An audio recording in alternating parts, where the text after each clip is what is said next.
करने का निर्देश। अब हमारा तो सवाल ये है, क्या हिमाचल प्रदेश में सरकार के पास कानून भी तो नहीं है? वो इसको गहराई से समझ सकते थे, सोच सकते थे, और फिर सरकार रुकी नहीं है, बड़ी तेज गति से आगे बढ़ी और आनन फानन में मेयर का चुनाव डिक्लेयर कर दिया। इसके पीछे एक और प्रश्न खड़ा होता है कि माननीय सर्वोच्च न्यायालय के अंदर मामला लगा हुआ है, इस बीच में आप और मेयर का चुनाव करा रहे हैं, तो क्या ये भावना तो नहीं थी कि मेयर का चुनाव हो जाए, फिर माननीय सर्वोच्च न्यायालय का जो निर्णय आएगा फिर वो और उलझ जाएगा? ये भी एक सवाल है। और एक और सवाल है कि इस मामले में इतनी बड़ी फजीहत कराने की जरूरत क्या थी सरकार?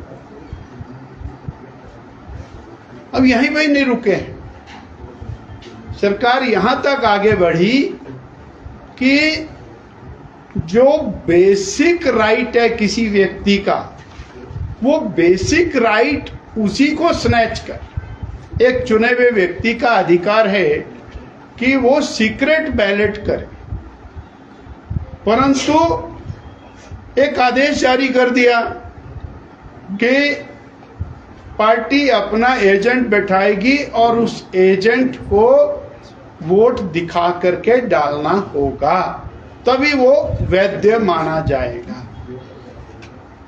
एक कॉरपोरेशन के कारण अब पूरे के पूरे चुनाव प्रक्रिया को और समाप्त कर, उसका हनन कर, जो उसके सीक्रेसी ऑफ बैलेट जो संविधान का मूल पॉइंट है, उसको आप समाप्त कर। हमने और उसकी वैधता को भी चुनौती दी हिमाचल प्रदेश के उच्च न्यायालय में। आज हिमाचल प्रदेश के माननीय उच्च न्यायालय ने उस मामले की सुनवाई की और सरकार को उसमें भी नोटिस जारी हो गया और ये कहा गया है कि क्योंकि मामला सर्वोच्च न्यायालय के कारण चुनाव स्थगित हो रहा है 22 का, अर्थात इसमें स्टे देना अत्यंत आवश्यक नहीं है, परंतु सरकार को उसमें भी माननीय उच्च न्यायालय ने नोटिस दिया है। अब ये विचार का विषय कि इतनी बड़ी सरकार, और जो मैंने पहले भी प्रश्न खड़ा किया कि जो हिमाचल प्रदेश का चुनाव आयोग है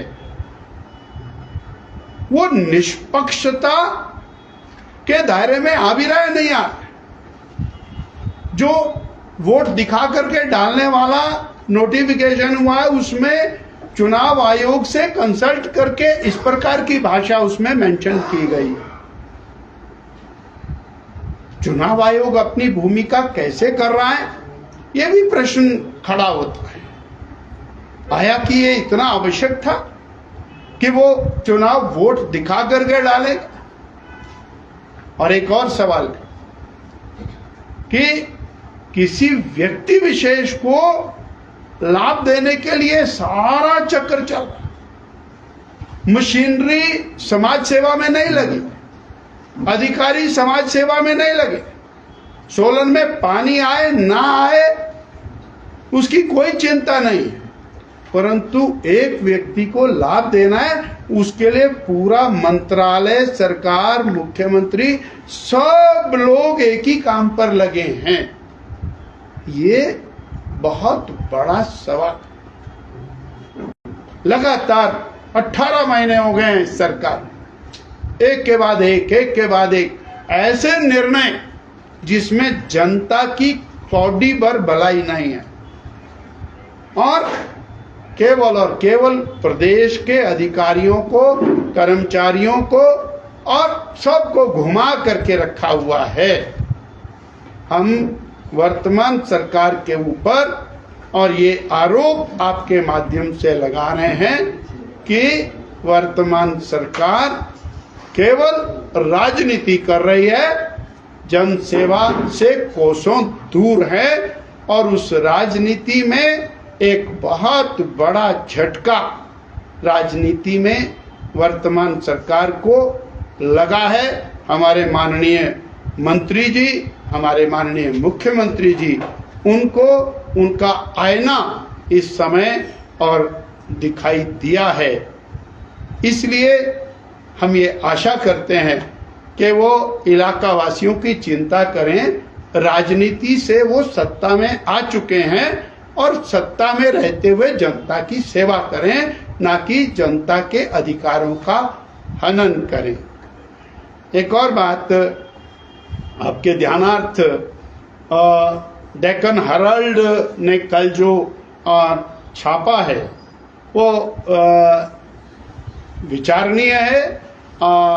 अनौपचारिक वार्ता में उन्होंने जो छापा है कि माननीय सर्वोच्च न्यायालय ने और महिला उम्मीदवार को वहां से अपदस्थ करने के ऊपर अपना एक रिएक्शन अनौपचारिक वार्ता में दिया है, ऐसा और डेक्कन हेराल्ड ने छापा है।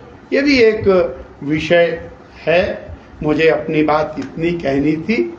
आपका बहुत बहुत धन्यवाद और आभार। कल सीएम साहब सोलन में थे और उन्होंने एक दो जो मांगे स्थानीय मंत्री द्वारा रखी गई थी, तो उस पर कोई चर्चा उन्होंने अपने भाषण में नहीं की। क्या लग रहा है, सोलन उपेक्षा का शिकार हो रहा है? पूरा हिमाचल प्रदेश उपेक्षित है। अब बताइए, 800 स्कूल एक बार में बंद कर। मैंने आपके मीडिया में आज सोलन को देखा है।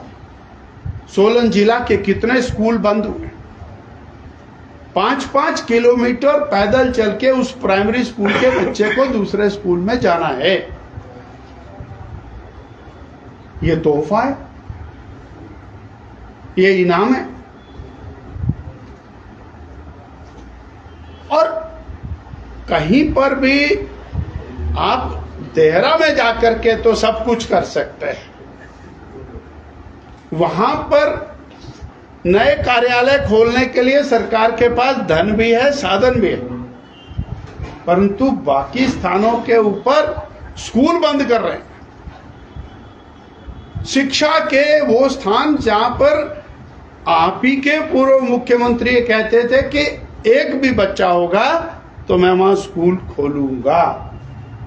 कांग्रेस के मुख्यमंत्री, पूर्व मुख्यमंत्री, उनका ये कथन था और आप धनाधन स्कूल बंद कर रहे हैं। आज मैं मीडिया में पढ़ रहा था कि हम विधानसभा में स्पष्ट करेंगे क्यों स्कूल बंद किए। अरे खोलने की बात तो कौन करेगा, आगे बढ़ने की बात कौन करे। तो इसलिए पूरा हिमाचल उपेक्षित।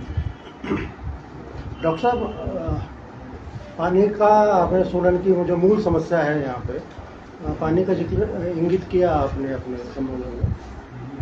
5 साल लगातार बीजेपी की सरकार रही, क्या क्या पानी की समस्या का समाधान तब भी नहीं हो सका। अब 18 महीने में क्या उम्मीद की? 2002 से लेके गिरी का पानी 2009 में पानी आ गया, 2012 तक, 2008 की 14 अप्रैल को उसका उद्घाटन किया और वो पट्टिका आज भी चिल्ड्रन पार्क में लगी हुई है।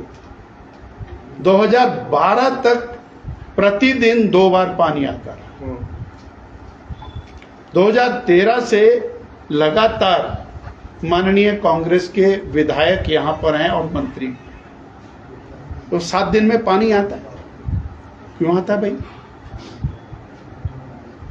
आज भी वो माननीय मंत्री हैं। इतनी बड़ी गिरी की स्कीम है, इतनी बड़ी अश्विनी की स्कीम है। ये बहुत बड़ा प्रशासनिक फेलियर है। और सोलन कॉरपोरेशन शिमला के बाद दूसरा बड़ा टाउन है, ग्रोइंग टाउन है। अगर 7 दिन के बाद पानी हम दे रहे हैं तो और क्या दे सकते हैं हम? नहीं, मैं यही कहना चाह रहा मैं ये कह रहा हूं कि 15 साल से कांग्रेस का विधायक माननीय मंत्री यहां पर, उसके बाद ये स्थिति। हमने तो 5 साल के अंदर स्कीम खड़ी करके दी। ये तो बाई चांस मैं सामने बैठा हूं इसलिए मैं आपको एक एक लाइन की डिटेल दे सकता। क्या कंट्रीब्यूशन है? डॉक्टर साहब, सचिवालय के कर्मचारी आज शिमला में प्रदर्शन कर रहे हैं। डीसी ऑफिस के कर्मचारी भी सरकार से नाराज है कि स्टेट कैडर कर दिया है, पटवारी भी नाराज है। तो किसे देखते हैं कि कर्मचारी लगातार अब नाराज होते जा रहे हैं? प्रदेश का कोई भी वर्ग वर्तमान सरकार के साथ अपने आप को महसूस नहीं कर रहा। विकास बंद है, वो बेरोजगार त्रस्त है, वो बहनें जिनको छला ठगा वो त्रस्त है, बिजली के नाम पर धोखा किया वो त्रस्त है, किसान त्रस्त है, अब कर्मचारी की बारी भी आ गई।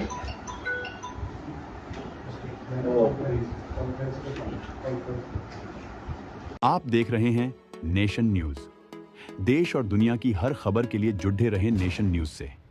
पल पल की खबर आप तक पहुंचे, नेशन न्यूज को सब्सक्राइब करना न भूलें। नेशन न्यूज में आपका स्वागत है। आप हमारे चैनल को सब्सक्राइब करें और अधिक से अधिक लोगों में शेयर करें ताकि आप आने वाली हर खबर तक पहुंच सकें।